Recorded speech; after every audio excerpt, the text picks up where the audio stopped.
ఎవరైతే పూరన్ కుమార్ మొన్న హర్యానాకు సంబంధించిన ఐపీఎస్ మన తెలుగు రాష్ట్రాల నుంచి అక్కడికి వెళ్ళినటువంటి ఆయన ఆత్మహత్య చేసుకున్నటువంటి ఉదంతంలో సందీప్ కుమార్ ఎవరైతే అతన్ని అరెస్ట్ అంటే హర్యానాలో జరిగినటువంటి అందులో ఏంటంటే పూరన్కి సన్నిహితంగా ఉండే కానిస్టేబుల్ సుశీల్ అనే అతన్ని అరెస్ట్ చేశాడు సందీప్ కుమార్ అనేటటువంటి ఏఎస్ఐ.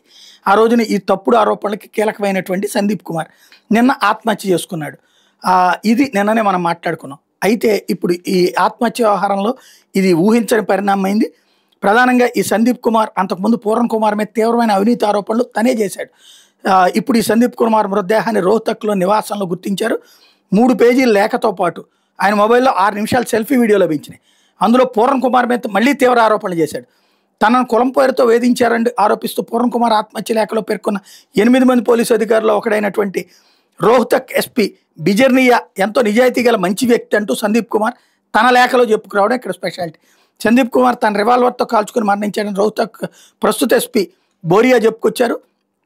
అదే సందర్భంలో మా డిపార్ట్మెంట్లో సందీప్ కుమార్ ఎంతో కష్టపడి పనిచేసి నిజాయితీ గల వ్యక్తి అంటూ ప్రశంసించుకొచ్చారు. సందీప్ ఆత్మహత్య లేఖ గురించి మీడియా ప్రశ్నిస్తే దాని గురించి ఇప్పుడే మాట్లాడడం దాని గురించి సమస్యలకు దారితీస్తుందని చెప్పుకొచ్చారు. ఫోరెన్సిక్ బృందం దర్యాప్తు జరుపుతోందని చెప్పుకొచ్చారు. తన మరణంతో అయినా దేశం నిజం తెలుసుకుంటుందని సందీప్ తన సెల్ఫీ వీడియోలో చెప్పుకొచ్చాడు. పూరన్ కుమార్ అవినీతి పరుడు, అందుకు అనేక సాక్ష్యాలు ఉన్నాయి. దర్యాప్తులో వివక్షను నిరసిస్తూ నేను ప్రాణత్యాగం చేస్తున్నాను.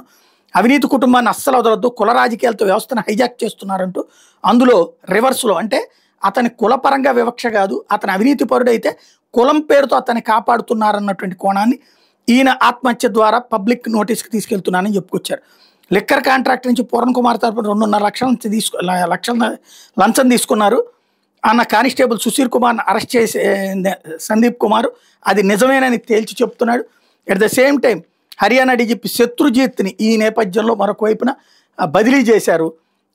అక్కడ ఓపీ సింగ్కి తాత్కాలికంగా డీజీపీ బాధ్యతలు అప్పచెప్పారు.